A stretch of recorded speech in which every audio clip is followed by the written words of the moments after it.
कि नरेंद्र मोदी के लिए कहा जाता है कि वो मिशन मोड में रहते हैं, काम जल्दी जल्दी जल्दी जल्दी देश में जो पेंडिंग पड़े हुए हैं उनको निपटाना है।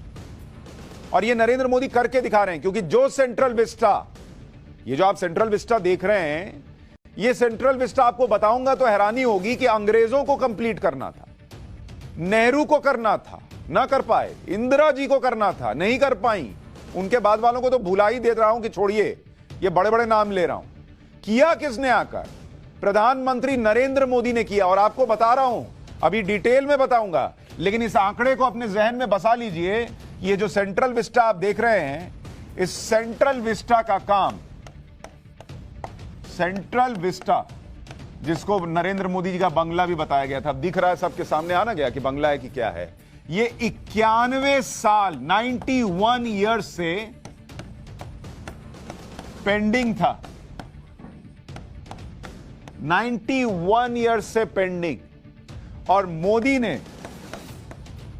पीएम मोदी ने कितने महीने में कर दिया? 19 महीने में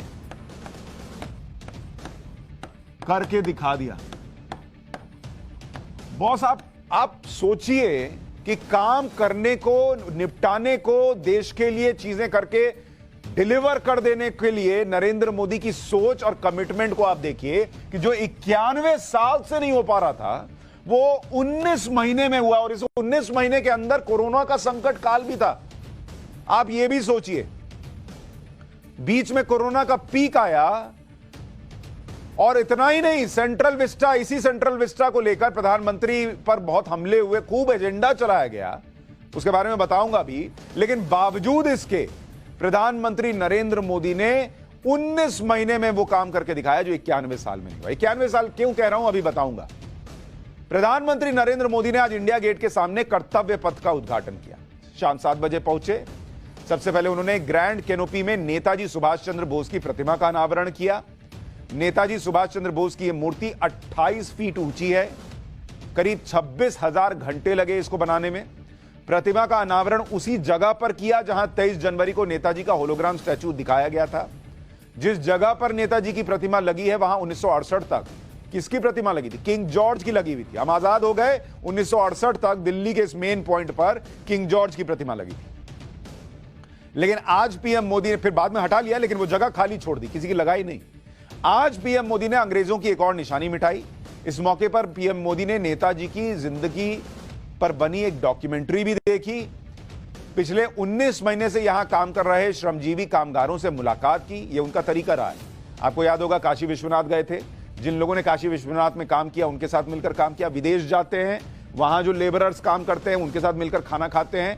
अब ये तस्वीरें आपको दिखा रहा हूं जिन लोगों ने सेंट्रल विस्टा में काम किया, क्योंकि बॉस, इन लोगों ने बहुत मेहनत की। जब हम और आप कोरोना के संकट काल में घर में थे, इन लोगों को अलग से सुविधा दी गई कि इनको कोरोना ना हो, आइसोलेट करके रखा गया। लेकिन उस संकट में ये लोग काम कर रहे थे कि इस देश में एजेंडा जब चलाया जाता है पॉलिटिक्स के नाम पर, नरेंद्र मोदी को उस कुर्सी से उतारने के नाम पर देश को पीछे खींचने में जब लोग लग जाते हैं बिना सोचे कि देश का नुकसान होगा, तो कैसी कैसी बातें कही जाती हैं, सुनिए।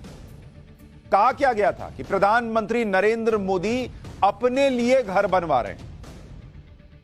अपने लिए घर है, दिख रहा है घर उनका।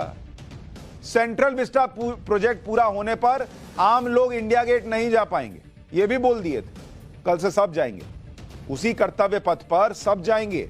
और देखिएगा कल कितनी भीड़ रहेगी, दिखाऊंगा। इंडिया गेट के पास खुले में घूमने का मैदान और हरियाली खत्म हो जाएगी। इतनी भर भर के हरियाली है, इन लोगों का चेहरा जो है, जो एजेंडा फैला रहे थे, वो हरा देख के लाल हो जाए। आसपास के पुराने ऐतिहासिक भवनों को तोड़ दिया जाएगा, यह भी झूठ फैला दिया गया। सेंट्रल विस्टा के लिए पर्यावरण मंत्रालय ने गलत तरीके से मंजूरी दे दी, यह भी भ्रम फैलाया गया। कोरोना वैक्सीन खरीदने के बदले मोदी सरकार सेंट्रल विस्टा पर पैसे खर्च कर रही है। सेंट्रल विस्टा पर कुल 20,000 करोड़ रुपया खर्च कर दिया, ऐसी ऐसी बातें फैलाई। अब एक एक करके सारे झूठ से पर्दा उठाता हूं। और जो मैं आपसे कह रहा था कि क्या नरेंद्र मोदी के लिए 2024 आसान हो जाएगा इन तस्वीरों के बाद, आपको रिलेट करके बताऊंगा कैसे और क्यों ये कह रहा हूं। सबसे पहले आपको बताता हूं कि सेंट्रल विस्टा पर खर्च कितना हो रहा है, क्योंकि कहा क्या गया कि ये जो सेंट्रल विस्टा है, सेंट्रल विस्टा।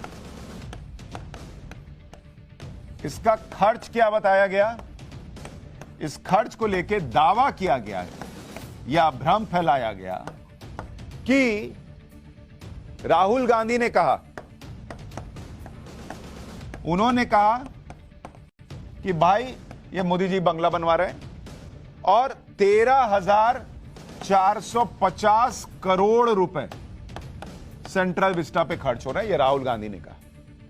उन्हीं की अपनी बहन प्रियंका वाड्रा ने कहा, दोनों भाई बहन में आंकड़े का फर्क देखिए। प्रियंका वाड्रा ने कहा कि 20,000 करोड़ खर्च हो रहे हैं, राहुल भैया कह रहे हैं 13,450 करोड़ खर्च हो रहे हैं, प्रियंका मैडम कह रही हैं 20,000 करोड़ खर्च हो रहे हैं। अब आपको बताता हूं इस खर्च की सच्चाई क्या है। और इस खर्च की सच्चाई यह है कि सेंट्रल विस्टा के अभी मात्र 2 प्रोजेक्ट चल रहे हैं। इसका प्रोजेक्ट लंबा चौड़ा है, लेकिन अभी 2 प्रोजेक्ट पे काम हो रहा है, जिसमें एक है न्यू पार्लियामेंट। इस पे कितना खर्च हो रहा है नया पार्लियामेंट बनाने में? 862 करोड़, 862 करोड़। और दूसरा है Central Vista Avenue, Central Vista Avenue, CVA लिख देता हूं, और इस पे खर्च हो रहा है 477 करोड़। तो टोटल खर्च अभी की डेट में कितना हो रहा है 2 प्रोजेक्ट पर? करीब 1340 करोड़ रुपए ये खर्च हो रहा है इन 2 प्रोजेक्ट पर आज की तारीख में जो बन रहा है और बना है। और फैलाया कितना? राहुल गांधी ने कहा 13,450 करोड़ और प्रियंका वाड्रा ने कहा 20,000 करोड़। कोई सिर पैर है? 1339 करोड़ और कहां 13,000 करोड़। सेंट्रल विस्टा प्रोजेक्ट पर झूठ फैलाने में कांग्रेस नेता राहुल गांधी भी काफी आगे रहे। राहुल गांधी ने अलग अलग समय पर ट्वीट कर यह बताने की कोशिश की कि सरकार पैसे